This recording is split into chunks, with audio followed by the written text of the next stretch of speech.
Praise the lord. నేటి దిన వాగ్దానము. నీ పగవాడు ఆకలిగొని నేడల వారికి భోజనము పెట్టుము. సామెతలు 25:21-22 వచనములు. లేఖనం ఇలా చెప్తుంది, నీ పగవాడు ఆకలిగొని నేడల వానికి భోజనము పెట్టుము, దప్పిగొని నేడల వానికి దాహమిమ్ము.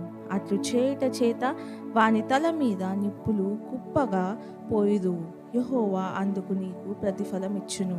నిప్పులు గురించిన ఈ సాదృశ్యం ఐగుప్తీయుల ఆచారం ప్రకారం అపరాధిగా ఉన్న వ్యక్తి ఒక వేడి నిప్పులు తల మీద పెట్టుకుని మోస్తూ తన పశ్చాత్తాపం తెలియజేస్తాడు. అదేవిధంగా మన దయాళుత్వం శత్రువులు సిగ్గుతో వారి ముఖం కందిపోయేలా చేసి పశ్చాత్తాపపడేలా దారి తీస్తుంది. ప్రార్థన. ప్రియమైన యేసు ప్రభువా, నీ దయాళత్వం నన్ను పశ్చాత్తాపానికి నడిపించి నా శత్రువులతో దయ కలిగి ఉండేలా ప్రేరేపణిస్తుంది. యేసయ్య నామంలో ప్రార్థిస్తున్నాను తండ్రి. ఆమెన్.